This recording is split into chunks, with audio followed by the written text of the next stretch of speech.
Kaoru was a lonely, miserable orphan who was constantly abused by the higher-ups because of his skill. However, everything changed when he reseeded the world and abused his abusers in revenge.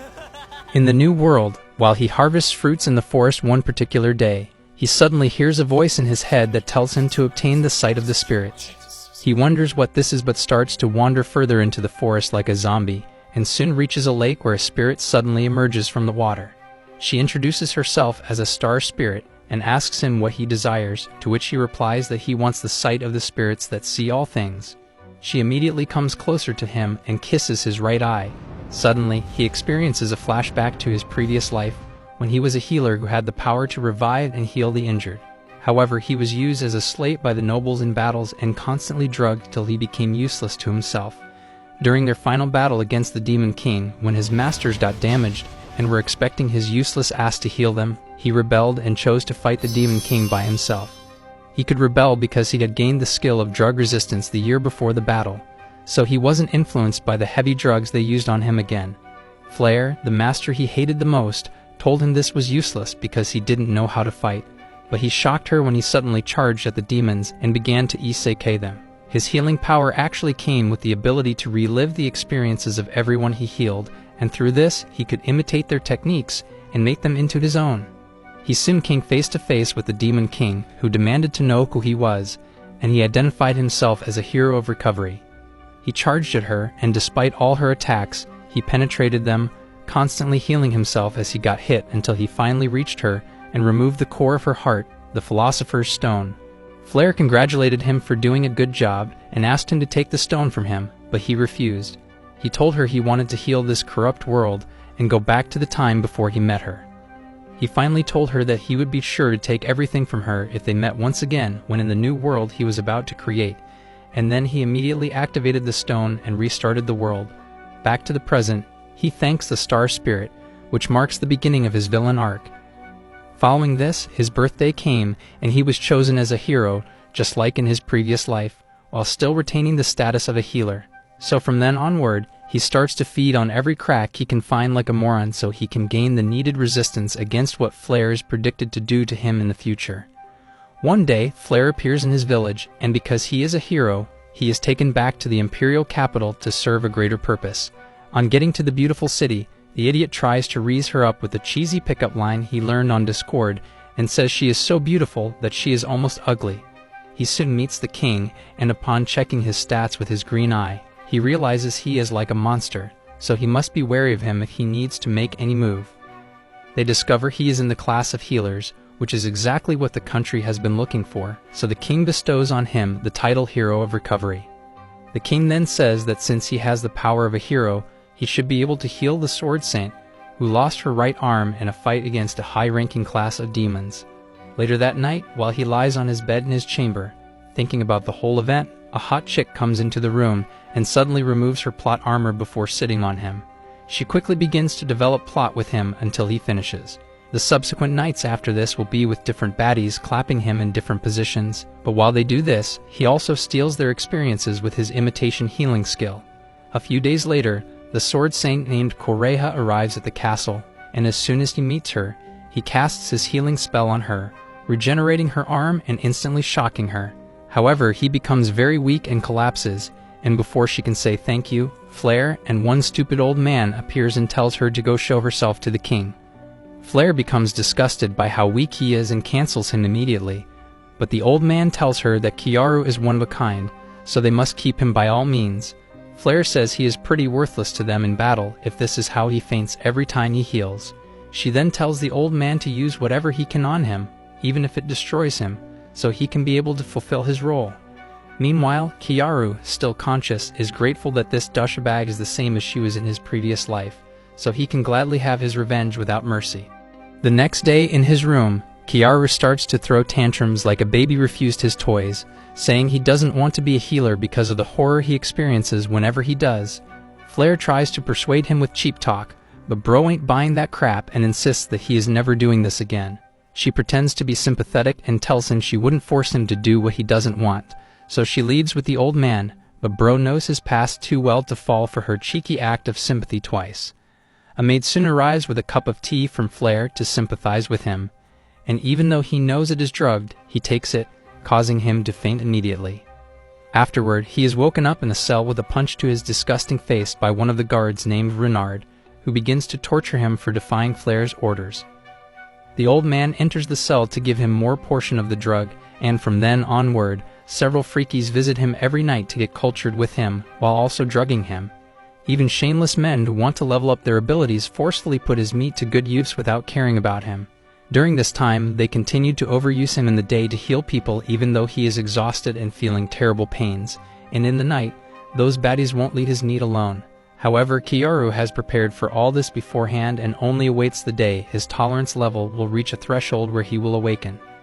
One night, after Flaire finishes drugging him as usual, she breaks the bottle on his head and heads out of the cell.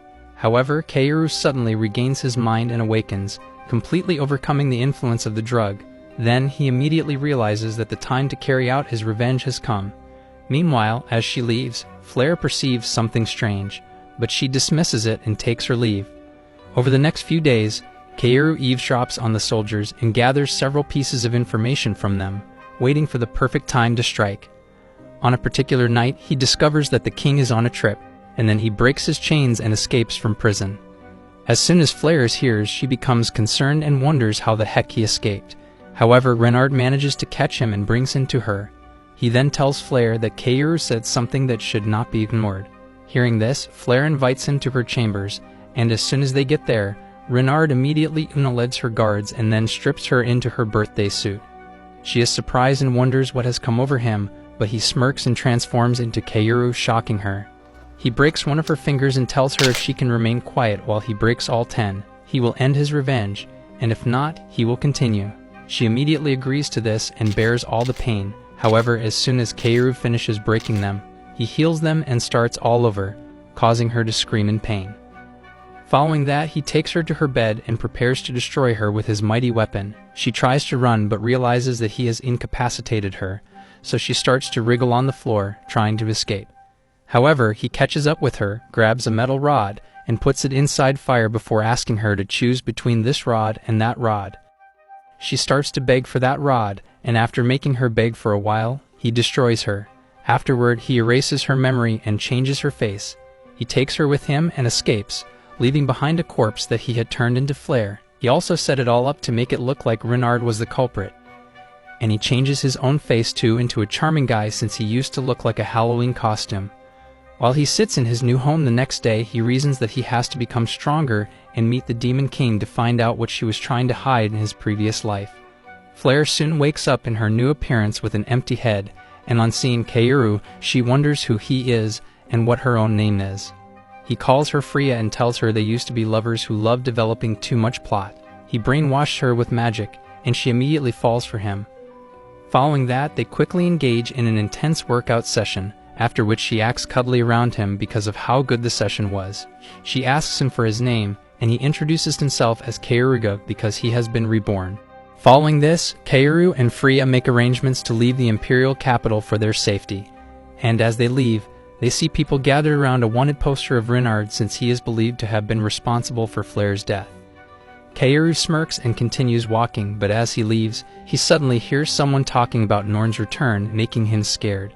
For context, Norn is Flaire's younger sister, and in Kaoru's first life, she was the only one who recognized that he had regained his senses, which is why she is someone he would rather not be involved with this time around. The next day, Kaoru wakes up from a nightmare of his past life when he was used as a pleasure toy by Flaire and her subordinates, Blade and Bullet, which makes him more determined to get revenge on them too. Several days after leaving the imperial capital, they arrive at another city and head to a bar to have some food. As they eat, Kaoru takes some water, but as he is about to drink, his super eye suddenly notices that it is poisoned, and he quickly stops Freya from drinking. He suspects that the water source in the town has been contaminated by monster carcasses, and this is starting to affect the citizens. Following this, he drinks the water, shocking Freya, but he tells her his healing power will make his body produce antibodies to fight against it, which would then become the antidote. Afterward, he drips a drop of his blood into the water, and it immediately neutralizes the poison within it. The next day, as they walk through the city, they come across a merchant and his aide, who Kaoru immediately recognizes that they are good using his green eye. He meets with them and tells the merchant he's got the cure for his infection. But the merchant thinks he is just one of those roadside drug vendors who are looking for who to scam. However, Kaoru asks the merchant to test the drug on his aide, whose life doesn't seem to be worth a dollar bill. As soon as the aide takes it, his infection is cured immediately, shocking the merchant, who also takes it instantly and gets healed. Kaoru, since he has finally gotten him to believe, tells him he has a box of the medicine and is willing to supply more if he buys it at 1 gold per vial. However, the merchant offers to buy the recipe instead, but Kaoru replies that it was passed down in his family, so he can't reveal it. They soon reach an agreement, and after Kaoru gets paid for the box of medicine, the idiot heads out with all that money and goes to a slave shop immediately to get his next workout partner. Upon meeting the slave merchant and telling him he wants to get one, the old man starts calling him sir and shows him around to see the different options he can pick from. However, Kaoru is not impressed, and the old merchant takes him to the innermost part of the prison where the combat slaves are. After checking for a while, the old man finally shows Kaoru a certain slave who is believed to be infected and beyond recovery. Kaoru realizes that she is powerful by checking her stats, but he soon realizes that she is seeking revenge on some people, and this has made her very fierce and violent. He moves closer and promises to help her get revenge if she comes along with him, immediately calming her down and causing her to fall unconscious. Kaoru tells the merchant he is taking her, but the merchant thinks that even a fool wouldn't like her and warns him that there will be no refund if she starts to glitch. He tells her he knows and says he would like to know how her face is when she finally gets her revenge. As Kaoru leaves with her, the merchant tells him he will come back if he wants more girls from the Ice Wolf clan, since more shipments will be coming soon. He takes her home and removes her slave collar, but Freya asks him if it is really smart to remove a slave's collar. However, he replies that Setsuna will still obey him even without it. He approaches her and casts his healing spell, which immediately causes him to have a glimpse of her memories. Setsuna belongs to the Ice Wolf clan, but her clan was attacked by the Imperial Army disguised as mercenaries. While some were isekai'd, many others were captured to be sold into slavery. Meanwhile, Kaoru reasons that making Freya unalive her army will be a lot of fun. Following this, he takes a portion of the antidote and gives it to Setsuna to drink with his mouth, which makes Freya jealous. The next day, he goes to sell more antidotes to Goldman. When he returns together with Freya, he gives her another portion of the antidote with his mouth, which makes Freya uncomfortable again as she feels she will soon have to share Kaoru's sausage with another girl.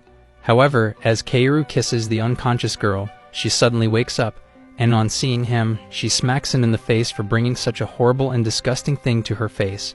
But Freya quickly intervenes and tells her that Kaoru has actually been taking care of her in her unconscious state, making her realize that she has actually been cured, so she apologizes immediately for being a bitch.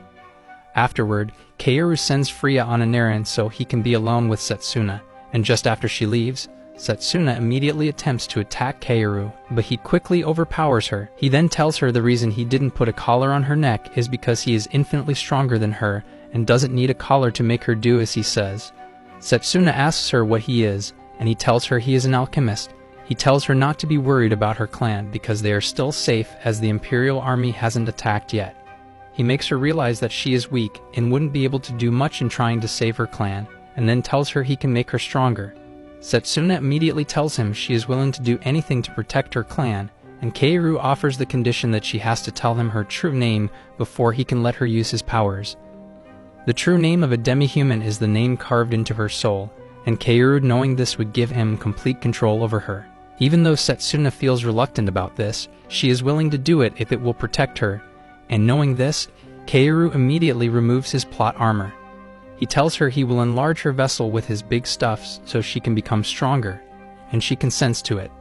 They quickly do things you would only watch on Incognito, and the next day they head to the Ice Wolf clan to lay siege to the Imperial Army.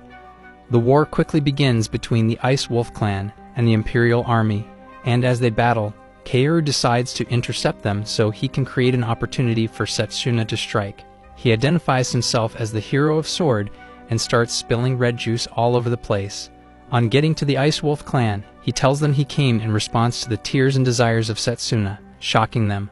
But those dudes don't give a heck about the crap he is saying until they see Setsuna also destroying the Imperial Army. As Setsuna fights, Kaoru sees her smiling, and he becomes glad that she is enjoying it. Meanwhile, he observes that Freya doesn't seem to have the same wickedness as she did when she was Flare, making him wonder if the corruption of the kingdom was what made her that way. He makes up his mind that he must also get his revenge on the entire kingdom and not just on Flare. Later that night, he discovers that the poisoned water source was caused by the Ice Wolf clan, and he asks Setsuna if he should make the poison stronger so she can get revenge on many more humans that isekate her friends or heal the poison. Setsuna replies that she doesn't want the innocent humans to suffer, and after hearing this, Kaoru heals the water immediately. Following this, Bro quickly develops plot with her and claps her till she reveals her true name because of how good he is at clapping. Meanwhile, at the imperial capital, the king realizes that Bernard was framed and is in Kaoru's past form, so he gives his weak, incompetent ass a chance to restore his reputation. Meanwhile, in the imperial capital, Correa overhears some losers talking about the incident at the Ice Wolf clan, and they mention that some guy identified himself as the hero of sword and even wielded the claret sword technique. The next day, as Kaoru and his side chicks walk through the city, a moron by the roadside suddenly calls him and offers to buy Setsuna for a gold coin, but he tells him to come back for business when he has 1,000 gold pieces. However, the broke dude gets angry and attempts to attack him, but Setsuna intervenes and locks him. Then Kaoru casts magic on him, making him discover that he was one of the soldiers in the Imperial Army who survived the attack on the Ice Wolf clan village. He takes his badge, and Setsuna sends him to the Great Beyond. Following this, Kaoru meets Goldman, and as they talk, Goldman calls out his men to threaten Kaoru into giving him the recipe for the medicine. He says that business partners want to manufacture on a larger scale than he is currently producing. However, Kaoru asks them how many would like an express flight to Nirvana, but Goldman thinks he is just bluffing, so Kaoru dares him to try him then. Moreover, he soon changes his mind and says he will sell the recipe for 500 gold pieces, to which the merchant agrees immediately. After giving him the recipe, Kaoru and his girls head out, but the girls feel he shouldn't have sold the recipe.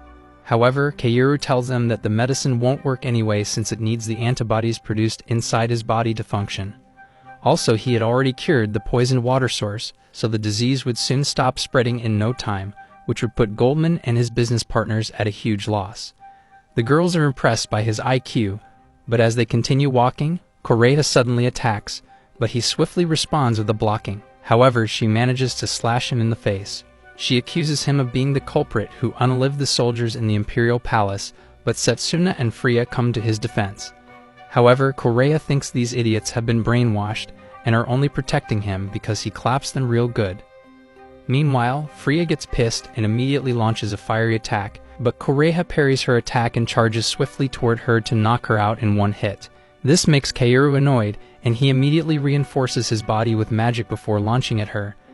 This is followed by an intense exchange of attack, and soon, Correa unleashes a secret move that allows her to penetrate Kaoru's defense, but as soon as her sword touches him, it breaks immediately. However, Correa unleashes a kung fu technique that sends Kaoru crashing into the wall, but Correa becomes surprised when he reappears uninjured. She wonders who the heck he is, and he tells her he is him. They charge at each other again, and during the intense fight, Kaoru breaks a potion of aphrodisiac on her body that suddenly weakens her. However, she quickly stabs her thigh to neutralize the effect, and they continue fighting.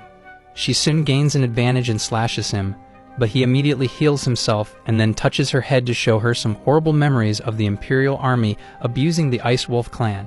She becomes shocked by this and falls to the ground immediately. Following this, they take Correa back to their residence, and while she is still unconscious, Kaoru tells Freya that she would need to do some acting. He gets alone with Correa and heals her instantly, restoring her consciousness. She immediately remembers what she saw about her kingdom, but refuses to believe it as she has always seen the kingdom as good. However, Kaoru transforms into his previous ugly form with his baby face, and when Correa sees him, she tells him he will not escape what he did to Flare. He tells her he didn't murder Flare, but she doesn't believe him, so Freya comes out in Flare's appearance and tells Freya that Kaoru has been the good guy who saved her and made her realize how evil their kingdom is. She adds they are now on a mission to save the world and then takes her leave. This convinces Correa, and she apologizes to Kaoru for attacking him despite the fact that he had restored her lost arm. She assures him she will assist in whatever way, and then moves closer to him to kiss him because she is now feeling so saz.